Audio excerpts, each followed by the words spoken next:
somewhere in the world, Dan is walking. And today, he's talking to you. I'm Laura, and this is Walk and Talk with Dan Watkins. Welcome back to another episode. Today, Dan is talking about the sales and marketing magic number. If you don't know what that means, this episode is for you. Leave your questions in the comments and let's jump into it. What's up, everybody? Still coming to you from Chiang Mai in the local market here. It is amazing, the awesome stuff that they've got. Every type of herb and spice, food, thing that you could go in and get that are just fantastic. And here today, what I'm going to chat with you about is how to use the sales and marketing magic number to evaluate whether or not your organization needs a change, or you should be flooding money into it, or somewhere in between. And so first, I want to talk about what the sales and marketing magic number is meant to do. It's meant to take, what does it cost you as a business to go in and get quarterly growth? And of course, that quarterly growth compounds, becomes annual growth. And so essentially what you look at is, what did it cost you in sales, marketing, and that includes every expense. So the software that you're using, the people that you're hiring, the any contractors that you're using, taxes, the total cost of the employee. How much did it cost across all of sales, all of marketing, revenue ops, or whatever you have last quarter to generate the growth between last quarter and this quarter? And so let's say you grew your business from 10 million to 11 million. So you had $1 million of growth. How much did it cost you last quarter to go in and generate that? And then what that does is going to go in and give you a ratio. And so if the growth's $1 million, then you divide it by, and you spent 500 grand, you're at a 2.0, which would be fantastic, incredible organization you should be flooding money into.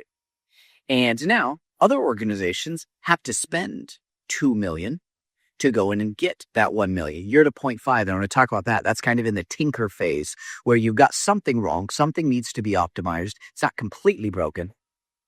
And so I'm going to talk about the ratios that you need to go in and do and how you should be thinking about them. So now, depending on the market and kind of where things are at, it ranges. Some investors are going to be really stingy and they're going to want to see you at above a 0.85 or above even a 1 on that ratio. But most markets, when it's not a depressed market, you want to be above a 0.7. So you can kind of go think about it, is to achieve that growth, it's going to take you a year and roughly 3 months to pay for it. And then everything, as long as they're renewing and expanding, is profit from there on out. That's kind of how you can think about it. So at 0.7 or above, in a normal market, you should be flooding money into it. But you might be saying, well, Dan, I'm struggling as an organization. We're still not paying the bills. Then what you have is you have a problem in other parts of efficiency. You don't have a problem in your sales efficiency. You have a problem in maybe you have too many people in HR, too many people in finance, too many engineers relative to this size of company, or you're spending too high in those businesses. Maybe not too many people, but overpaying. I talked about in other podcasts or other messages that I went and did, how you can overhire. Maybe you have a CFO and you actually only need a single person in finance. And so anyway, those types of things that you should look elsewhere if your sales and marketing magic number is above a 0.7. Now you could be super strict and you could say above a 1.0, but in most markets, investors are going to look at, are you above a 0.7? Okay, and the next thing is, what if you're below a 0.7? And so above or below a 0.7, but above a 0.4, what that's saying is you need to be tinkering. Don't throw the baby out the bathwater. You've got a good go to market, but you need to be tinkering because you need to get that above a 0.7 to be able to go into most investors and say, I've got an efficient revenue machine.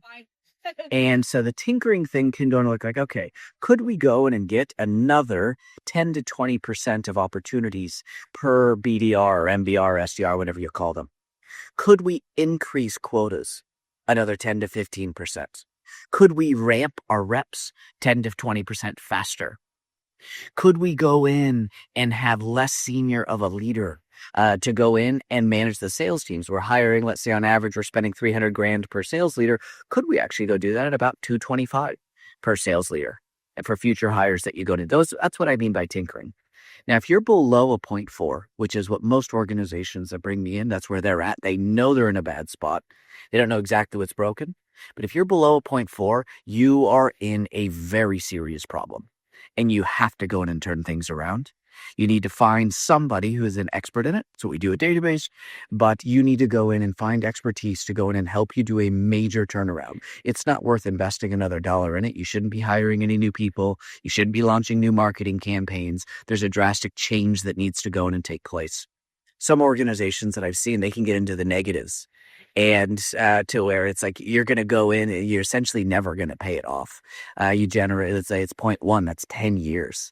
The likelihood of every one of your clients renewing for 10 years is pretty much zero. So anyway, that's how to use the sales and marketing magic number. Too many businesses, they go in and they put all of their problems. It's all sales' fault. It's all marketing's fault. We're not generating enough money. When in reality, when they go in and they assess their business, they actually have an efficient marketing engine. They have a completely inefficient rest of the business. Now, other times you have a really efficient rest of the business, but an inefficient go-to-market. That's the ratio that I go in and use when I go in and assess companies and go in and help them. Hope that helps. This podcast is sponsored by Database, your partner in building revenue teams that actually perform.